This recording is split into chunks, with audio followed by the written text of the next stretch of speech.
C'est le ministre de l'Intérieur. léegi nag tolloo bi ñu foo xam ne et je l'espère bien que ce sera la dernière fois parce que mu ngi nekk dans un pays où il y a des lois et des règlements nit di doxantoo jaasi di doxantoo fetal di doxantoo façon arme bu ne ñu bàyyi ko muy commandement ci réew mi li xew Saint-Louis démb ñun ma doon xeex yoon ci réew mi yoon la ñu bëgg ci réew mi li xew Saint-Louis démb suñ ko réglewul leneen dina am mani beneen bi nag mooy lii maa ngi ko wax te di ngeen ma gis ci kanam waaye bi moo ko ñu campagne ci Sénégal mani je le dis à l'endroit de tous les patriotes du Sénégal waa ji fu mu dugg leen fa nee na ku yuuxu Sonko mu gor ko loolu la wax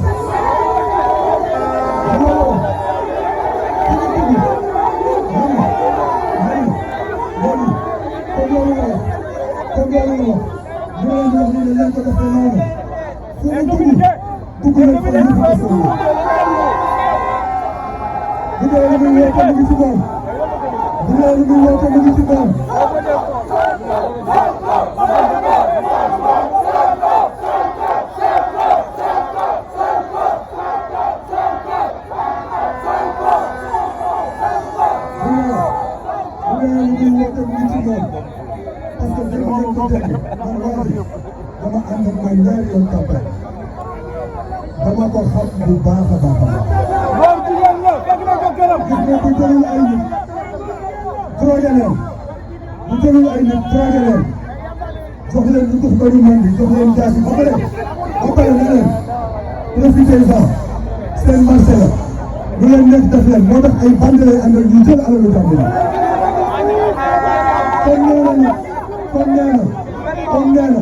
kon nee na moom moo ko wax devant tout le monde ne vidéo yaa ngi wër ne moom moo si fay gars yi moo ko wax kon nag moom nee na day si fay dinañ ko si fay ñoom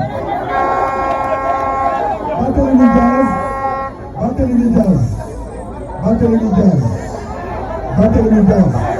dinañ ko si fay ñoom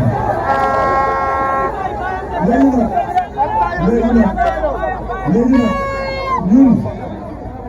xeexuñu xulóowu gis ngeen fii ñu attaqué convoi Dakar ñu nekk lool xale yaa ngi fii ñii ñu bor leen ñii ñu nangu seen alal am na ci koo xam ne ba léegi mu ngi hôpital ñu koy faj ñu gis vidéo bu leer mu am koo xam ne nee na doomam la mu tudd Mal Bineha déglu leen ma wax c'est important déglu leen ñu gis vidéo Mal Bineha Cagala ñu gis vidéo bi Sénégal yëpp di ko gis xale bu jigéen bi ne seen caabi yaa ngi nii seen pièce d'identité yaa ngi nii bu ngeen ñëwee ñoo leen jël si ko kon tey xam nga ni li attaqué na leen est-ce que la justice attend pour trancher ça lan la ñuy xaar loolu preuve sans pour autant am nañu yeneen preuve déposé nañu plainte depuis 3 semaines la plainte n'avance pas looloo tax waa ji yaakaar ne lu ko neex da koy continuer te loolu du am ñu ngi xaar le président Ousmane Sonko nee na mu ngi ñëw nee na ñu xaar ko fii ci rond-point bi nee na ñu xaar ko fii ci rond-point bi Sonatel su ñëwee dina ñu wax su ñëwee mu ngi ñëw mu ngi ci yoon ñun Ousmane Sonko mooy suñu kilifa ku ko jàpp ñu jàpp la ñu ñëw nangu kenn di toroxal président Ousmane Sonko mënuñu ko mani muy fii ci biir réew mi ak dayoo boo mënti am kii kenn du ko toroxal ñu taxaw nga jóge bitim réew duñ la may fii ngay toroxal président kii mooy suñu lépp ci politique bu ñu waxee ñu def bu ñu teree ñu bàyyi bu ñëwee nañ ko déglu bu baax ay waxam nag day guddee rek waxi man la mais du fanaan am depuis bi ñu ko xamee ba léegi depuis 10 ans musu ñoo wax lu dañ te tant que mu ngi tegu ci loolu suñuy bakkan te loolu ba nga ko waxee war ngeen ko gëm kii Assane Diop muy le coordonnateur de Rufisque kii bokk na ci jàmbaaru président Ousmane Sonko ba mu méttee Rufisque mu ngi nii moom la woon moo doon xeex mani ñun ku ñu ñeme rek dañoo xam ne am na loo xam ne kenn du ko ci boole ñu ngi xaar kii Babacar Ndiaye lomb bi ci nit ñi dina leen jox xelal bi ñoom ñëpp ñu wax day di càmm day na mbaaw mu di nii